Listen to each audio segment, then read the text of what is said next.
Bom dia, pessoal! Vamos voltar ao nosso módulo 2, Simbologia e Rotulagem.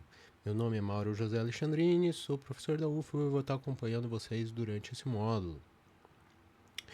Lembrando que a gente está usando o QGIS 4.0, mas você pode acompanhar de outra versão, caso tenha disponível aí para acompanhar as aulas. Hoje a gente vai ver a aula 5, o mapa isoplético, ou a técnica isoplética para representação. Ela é parecida com a técnica coroplética. O que muda aqui? A natureza do dado. O mapa isoplético é aplicado, a gente aplica essa rampa de cores contínua sobre um dado raster. Então, a gente está observando aí fenômenos que eles se distribuem continuamente no espaço, como o relevo, temperatura, umidade, quantidade de chuva. Então, normalmente esses fenômenos eles são obtidos a partir de medidas individuais que são interpoladas para construir uma superfície contínua.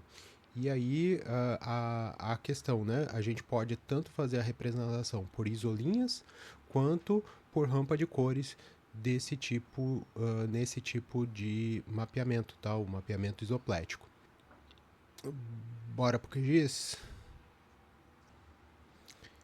Então, nosso QGIS aberto para o mapeamento isoplético, a gente vai precisar de uma camada raster, que a gente não usou até agora, tá? Nesse módulo. Então eu vou lá em camada, gerenciador de fontes de dados. Eu vou clicar em raster, tá?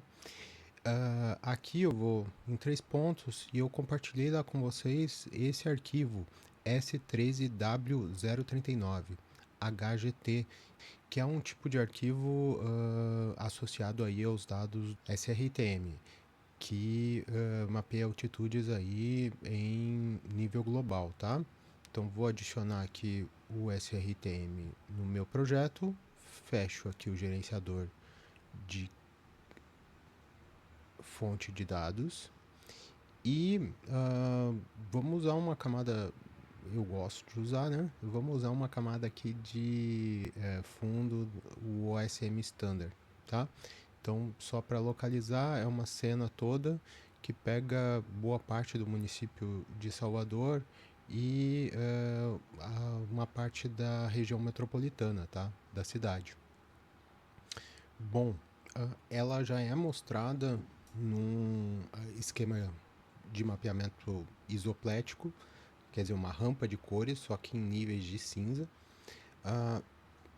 Essa rampa, ela tem uma limitação, né? Porque a gente tem uma capacidade limitada de interpretar esses níveis de cinza. Então, o olho humano é capaz de perceber aí a diferença de 16, 17, 18 no máximo níveis de cinza entre diferentes tons de saturação e brilho, tá? Então a gente só consegue diferenciar 16 níveis. A gente aumenta isso a hora que a gente passa a usar um outro tipo de rampa de cor. Então, se eu clicar 2 vezes aqui sobre a camada, eu estou aqui em tipo de renderização como banda simples cinza. A gente vai mudar para banda simples falsa cor. O que acontece? Na banda simples falsa cor, a gente associa esse gradiente aí de altitude do meu dado raster com uma rampa de cores, né? Então, nesse caso aqui, ele já vai fazer a classificação da menor altitude para maior. Em geral, nos mapas a gente não usa as menores altitudes como vermelho e as maiores como azul, a gente faz o inverso. Então, no menu gradiente de cores, a gente pode fazer a seleção e fazer inverter gradientes de cores. Isso faz com que o gradiente ele seja lido no sentido inverso, tá? Do azul para o vermelho.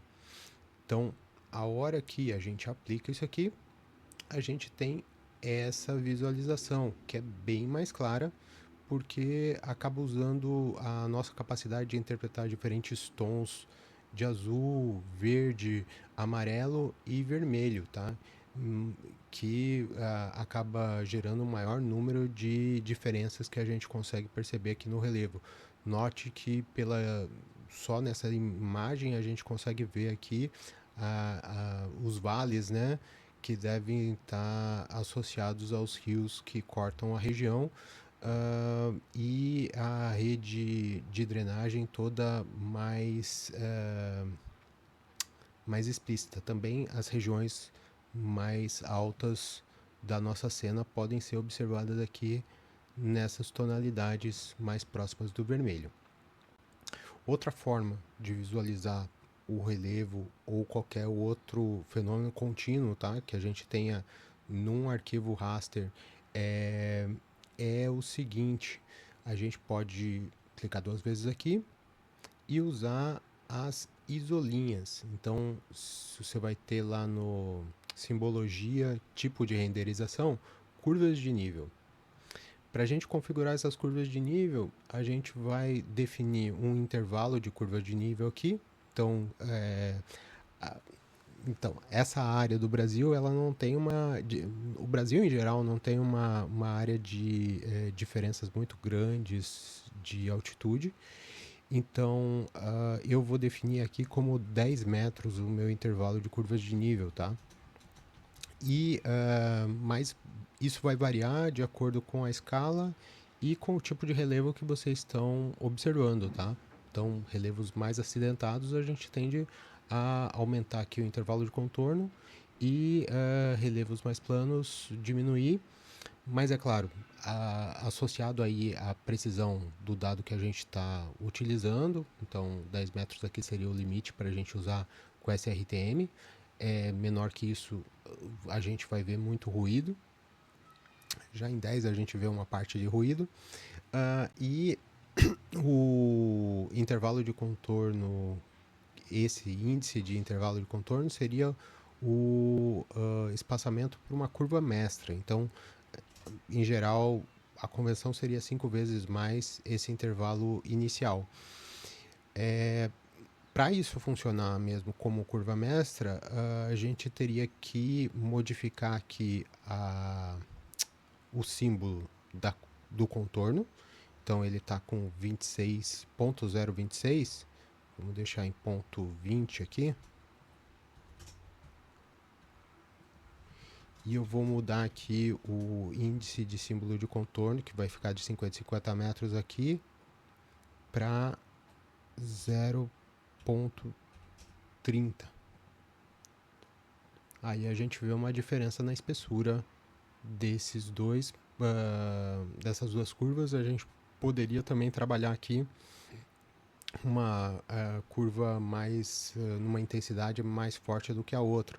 Por exemplo, mudando aqui ou a cor para um nível de cinza ou a opacidade. Então vou baixar a opacidade aqui dessa curva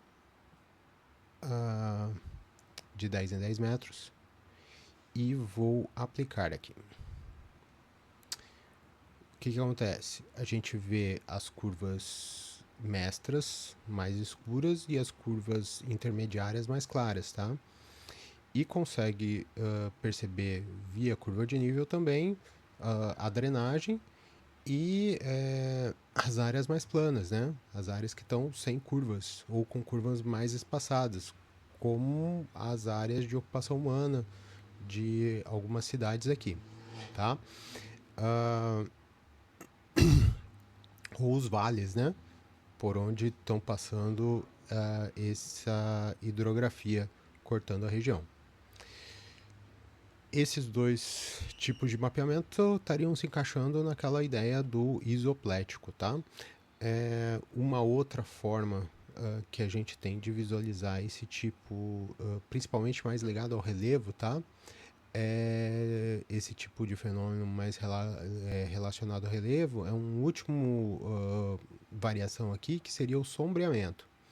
No sombreamento a gente define aqui a direção do Sol e o azimuth e a altitude desse Sol e o fator de sombreamento. Então, que se tem a ver com a intensidade dessas sombras, tá? Então, valores mais altos de altitude vão dar sombras mais curtas. Aqui é a direção aonde o Sol vai estar, então o Sol estando a oeste ou a noroeste, a sombra vai ficar a sudeste, tá? E o fator Z é tipo, como se fosse um fator aí de exagero vertical. Então a gente pode trabalhar esse exagero para ter sombras mais longas ou mais curtas. Também a altitude vai deixar essas sombras mais curtas ou mais longas, né? Então, sol mais alto quer dizer que ele está mais próximo do zênite, sol mais baixo ele está mais próximo do horizonte. A hora que a gente aplica, o nosso mapa muda e mostra a face iluminada e a face escura ou a face sombreada, daí o nome sombreamento. A gente também consegue perceber as variações de relevo e mais focado aí nos relevos das cadeias de montanhas e serras e dos relevos mais planos, tá? Então, mapeamento isoplético é esse, a gente usa um dado raster e a gente tem diferentes possibilidades aí para fazer a visualização desse dado matricial. A aula fica por aqui, nos vemos no próximo vídeo. Até lá!